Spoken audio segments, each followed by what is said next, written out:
तर आज मी बनवलेले आहे दिवाळी फराळ विशेष अर्धा किलो मैद्याच्या खूप छान अशा खुसखुशीत बिस्किटासारख्या शंकरपाळी। याला बनवायची कृती खूप सोपी आहे। याला लागणारं साहित्यसुद्धा खूप कमी आहे। झटकीपट तुम्ही ह्या शंकरपाळ्या बनवू शकता। दिवाळीसाठी भरपूर क्वांटिटीमध्ये ह्या बनवू शकता। पाहू शकता इतके मस्त क्रिस्पी आणि बिस्किटासारखे मस्त लागते खायला। तर चला बघूया आपण याला लागणारं साहित्य, बनवायची कृती। आजची व्हिडिओ आवडला तर लाईक करा आणि असे छान छान व्हिडिओ बघण्यासाठी चॅनलला सबस्क्राइबर करा। तर चला पाहूया आपण याला लागणारं साहित्य, बनवायची कृती। तर इकडे मी अर्धा किलो मैदा घेतलाय। मैदा तुम्ही आवडीनुसार घेऊ शकता। म्हणजे मी अर्धा किलो घेतलाय तर तुम्ही 1 किलोसुद्धा मैदा इकडे घेऊ शकता। जशी तुमच्या म्हणजे फॅमिली कोणाची लहान मोठी असते त्यानुसार तुम्ही इकडे क्वांटिटी वाढवायची। तर मी अर्धा किलो मैदा घेतलाय। अर्धा किलो मैद्यासाठी मी इकडे 200 ग्राम साखर वापरली, पिठी साखर। तुम्ही साखर आपली नॉर्मल जी असते ती मिक्सरमध्ये बारीक करून पण घेऊ शकता। आणि 1 वाटी म्हणजे सव्वा वाटी हे तूप घेतले। तूप असं घट्ट नको आहे आपल्याला, असं वितळूनच घ्यायचं म्हणजे त्याचा अंदाज आपल्याला कळून येतो। तर सव्वा वाटी मी हे तूप घेतलेलं आहे, छोटी 1 वाटी आणि वर थोडंसं तूप टाकले। 1 वाटी इकडे थंड दूध वापरलेलं आहे। आता आपण काय करायचं, हे मैदा वगैरे मळायच्या आधी थोडंसं आपल्याला बॅटर बनवायचं आहे, तूप, दूध आणि पिठी साखरेचा। तर चला आपण प्रोसेस करूया पुढची। तर इकडे मी गॅसवर एक पातेलं ठेवले। आता आपण ह्याच्यामध्ये सर्वप्रथम 1 वाटी दूध ठेवायचं आहे। आज व्हिडिओ जरा माझी बहीण रेकॉर्ड करते तर थोडंसं इग्नोर करा। काय होतं माहिती आहे का, रेकॉर्ड करताना थोडंसं कमी जास्त असं होतं। 1 वाटी तूप आणि 1 वाटी दूध इकडे टाकून घेतले आणि ही पिठी साखर 200 ग्राम जी घेतली आहे ती याच्यामध्ये टाकून घ्यायची। आता कुणाकुणाला गोड प्रमाण आवडतं, कमी आवडतं, त्यानुसार तुम्ही इकडे थोडीशी साखर कमी जास्त पण करू शकता। आता आपल्याला ह्याला काही उकळून द्यायचं नाही, काही नाही, फक्त थोडीशी उब द्यायची। म्हणजे याच्यामध्ये थोडासा टेम्परेचर असा वाढवायचा। ह्याला असं मिक्स करायचं हलक्या हाताने, जोपर्यंत हे चांगले एकजीव होत नाही ना तोपर्यंतच याला असं मिक्स करायचं। काही उकळायचं वगैरे नाही आहे, ही चूक करू नका, अजिबात उकळायचं नाही आहे। फक्त हे मिक्स करून घ्यायचं आणि कोमट बनवायचं। हे बघा मिक्स झालेलं आहे, व्यवस्थित छान बॅटर झाला आहे। आता मी गॅस लगेच बंद करायचे आणि हे कोमटच आपल्याला हवे, अजिबात गरम नको आहे। हे बघा मस्त झालं आहे। आता मी गॅस बंद केलेला आहे, तो पण आपण पुढची प्रोसेस करूया। तर इकडे मी एक आपला थाळा घेतला आहे पीठ मळायचा, थोडासा चवीनुसार मीठ टाकते। जर तुम्ही शंकरपाळ्यामध्ये मीठ वगैरे नसेल टाकत तर काही हरकत नाही। थोडीशी इलायची पावडरसुद्धा टाकून घेते, खूप छान फ्लेवर येतो शंकरपाळ्याला। मीठ आणि इलायची पावडर हे पूर्णपणे ऑप्शन आहे, नाही टाकलं तरीही हरकत नाही। पण आमच्याकडे पहिल्यापासून अगोदरपासूनच शंकरपाळ्यामध्ये मीठ वगैरे इलायची वगैरे टाकतो। हे बघा आता हे मैदा जो आहे अर्धा किलो ह्याच्यामधला थोडासा टाकून घेते पीठ मळायला आणि थोडंसं साईडला ठेवतं। काय होतं माहिती आहे का, कधी कधी असं होऊन जातं की पीठ मळता वेळेस पातळ होऊन जातो। मग अशा वेळेस काय होतं, आपल्याला एक्स्ट्रा पीठ असलं की आपल्याला टाकून ते मग घट्ट करता येतं, म्हणून एकदम मैदा टाकू नका। हे बघू शकता, हे आपण तूप, दूध आणि पिठी साखरेचा जो घोळ केला आहे तो गरमच असलेला पाहिजे, थंड अजिबात होऊन देऊ नका। कोमटपणा ह्याच्यामध्ये गरजेचं आहे आणि लगेचच आपण ह्याच्यामध्ये टाकून घ्यायचं।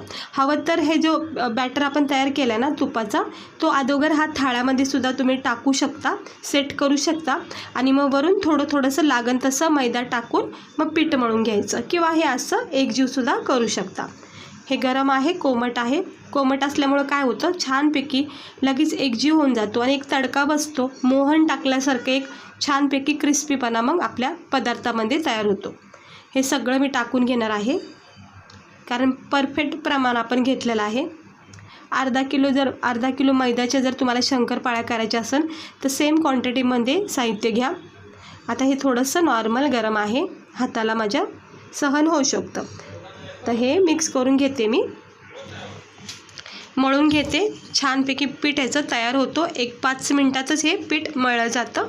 हे उरलेला मैदासुद्धा याच्यामध्ये टाकून घेतलेला आहे, कारण असं कधी हे पीठ जास्त ना मळता वेळेस पातळ होऊन जातं।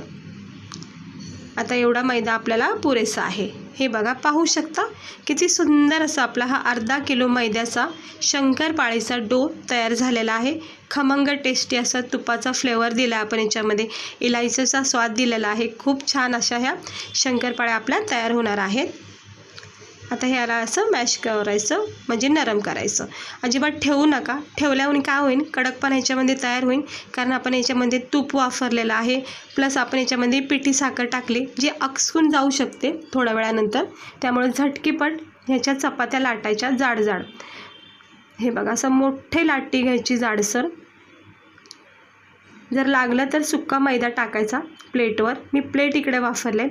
आणि जर तुम्हाला शंकरपाळ्या बिस्किटासारख्या हव्या असतील, अगदी अशा क्रिस्पी कुरकुरीत, तर तुम्ही लाटी जी आहे, म्हणजे चपाती जी आहे ना, ती थोडीशी जाडसर ठेवा. लेअर त्याची जाड ठेवा, पातळ नको आहे. पातळ केली ना अगदी पापडासारख्या मग कडक कडक होऊन जातील शंकरपाळ्या.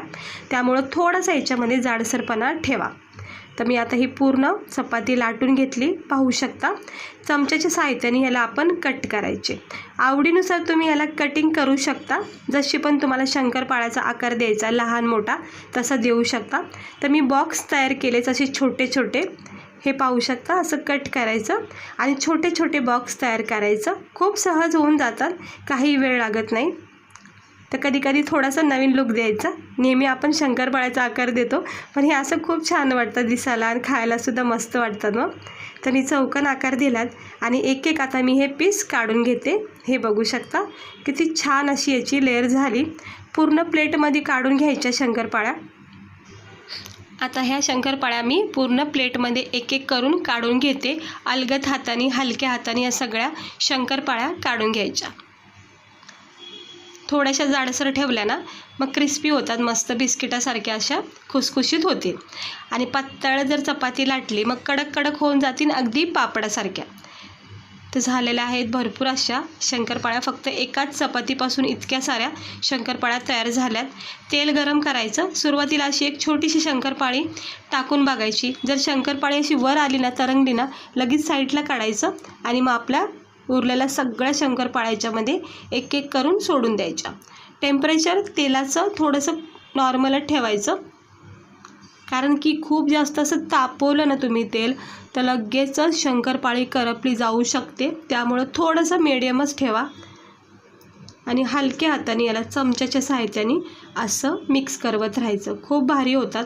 आणि जितका वेळ तुम्ही याला छान मंद आचेवर देताना, तितकेच आतपर्यंत क्रिस्पीपणा शंकरपाळ्याला तयार होतो. म्हणजे नरम पडणार नाही, भरपूर वेळापर्यंत असे क्रिस्पी शंकरपाळ्या राहतील. ही नक्की ट्राय करून बघा ही टिप्स, की तुम्ही भरपूर थोडासा वेळ जर दिला ना ह्याला फ्राय व्हायला, मंद आचेवर सुंदरपणे ह्याला प्रेमाने फ्राय करा. लाल रंग सुंदर असा चढेपर्यंत. इतक्या भारी या शंकरपाळ्या भरपूर वेळापर्यंत जशा आहेत तशाच राहतात, अजिबात अशा नरम पडणार नाहीत.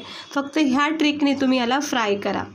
थोडा वेळ द्यायचा, रंग चढून द्यायचा हळूहळू आणि मग काढून घ्यायचा. बघा सुंदर असा लाल भडक असा रंग तयार झाला आहे. जास्त करपवायचं नाही, जास्त वेळ फ्राय करायचं नाही. रंग चढला की लगेचच काढून घ्यायच्या शंकरपाळ्या, नाही तर झटकीपट करपल्या जाऊ शकतात. आता मी एका प्लेटमध्ये सर्व काढून घेते. हे आपल्या पहिल्याच चपातीच्या शंकरपाळ्या झालेल्या आहेत. हे बघा, पहिला जो आपण चपाती लाटली शंकरपाळ्याची, त्याच्या इतक्या साऱ्या शंकरपाळ्या तयार झाल्यात. तर अजून 2-3 चपात्या तरी नक्की होतील. तर हे बघा किती मस्त झाल्यात आपल्या ह्या शंकरपाळ्या. ह्याची लेअर बघा जाडसर ठेवलेली आहे. 1-2 अशा पातळ पण झाल्यात, काही हरकत नाही. पण इतक्या भारी वाटतात ना हे शंकरपाळ्या. काढल्या नरमच असतात. थोडा वेळ जर ह्याला रूम टेम्परेचरमध्ये थोडा वेळ दिला ना, म्हणजे जास्तीत जास्त 10 मिनटं जर तुम्ही ठेवलं ना याला, तरी पण बघा ह्याच्यामधला कडकपणा बघा किती छान अशा खुसखुशीत वाटतात, पाहू शकता. त्याला अजून थोडा वेळ दिला ना, 5-6 मिनटं, तर भरपूर असा याच्यामध्ये कडकपणा तयार होतो. तर नक्की ट्राय करा ह्या दिवाळीमध्ये अशा सोप्या पद्धतीने. मग अर्धा 1 किलो मैद्याच्या शंकरपाळ्या खूप छान लागतात, टेस्टी लागतात. पाहुण्यांनासुद्धा तुम्ही सर्व करू शकतात. आवडीने खातील, तारीफ करतील. तर कशी वाटली तुम्हाला रेसिपी आपली शंकरपाळ्याची? शंकरपाळ्या करायच्या राहून गेल्या असतील तर नक्की ट्राय करा अशा पद्धतीने. चला भेटते मी तुम्हाला पुढच्या व्हिडिओमध्ये.